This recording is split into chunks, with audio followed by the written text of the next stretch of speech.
Kingdom, a popular manga series created by Yasuhisa Hara, a historical war fiction set during the Warring States period of ancient China, following the story of a boy named Shin as he rises through the ranks all the way to becoming the greatest general under the heavens. Today, we have chapter 807, where we continue to progress with the Han campaign. Let's break it down. To begin with, the three main things that happen this chapter I would say are Nanyo actually deciding to withdraw all troops to the Han capital of Shinte, Kyokai's strategy working to such a great extent despite Shobun-kun and Shohei-kun being skeptical, and the fact that the bulk of the final army behind TOU was actually made up of 100,000 old men and women. First of all, Nanyo actually retreating means that Qin was able to easily capture one of Han's most prized cities without losing any resources. Not only is Nanyo able to be used as a point of attack moving forward, and a supply line closer to the capital can be established, but now it has instantly, with this one move, became much more difficult for Han to fight back. Han has dealt no damage to Qin and has made it much easier for Qin to keep them occupied while they attain the increased resources and whatnot they were aiming for from the start, from all the cities between Nanyo and the capital. As a result, this in turn would then again only make it that much easier to conquer Shinte. Though I do believe when Han finds out that it was all a psychological ploy, they will set out to meet Qin on the plains in front of the capital, where TOU and Shin will go up against Rokugan and Haku Okoku. So this battle is far from over, but the moment is nearly upon us. Shin will need to step up to ensure Kyokai's strategy is not wasted.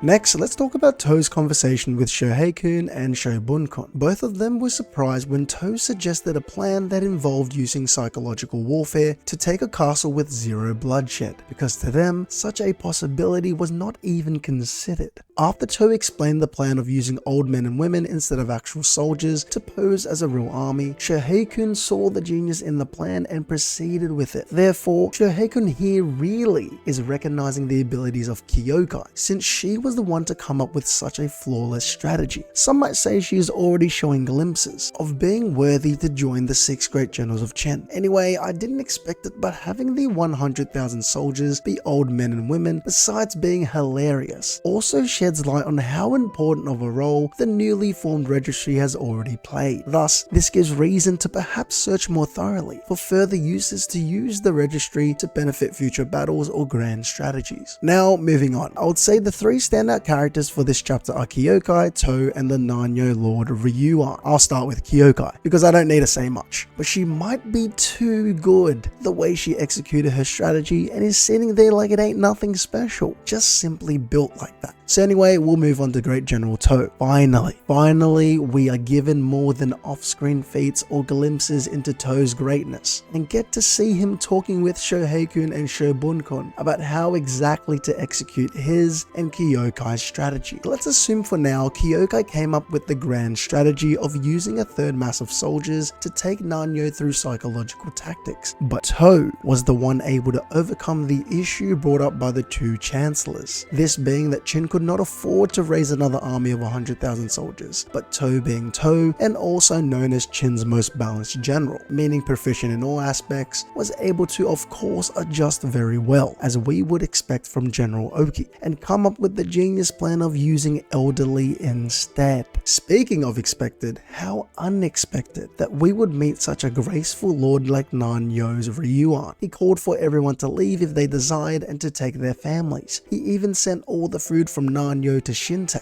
whilst choosing to remain behind to save as many as possible. How noble. We only just met this man, and there is already nothing to hate and so much to love. Additionally, it might be a red herring or a simple observation, but it seems like this genius might be catching wind of Qin's true strategy, seeing as he is pondering as to why the Qin army has suddenly appeared with nearly 300,000 soldiers. He can't look past it. If he somehow actually figures this out, that would be epic and the least of my expectations from him. Anyway, Kingdom family, this is food for thought. Let me know what you guys thought of this chapter in the comment section below, and if you found anything interesting that I missed. Did you enjoy this video? Check out my other videos. Be sure to subscribe and ring the bell to stay updated on my latest videos. I appreciate you guys.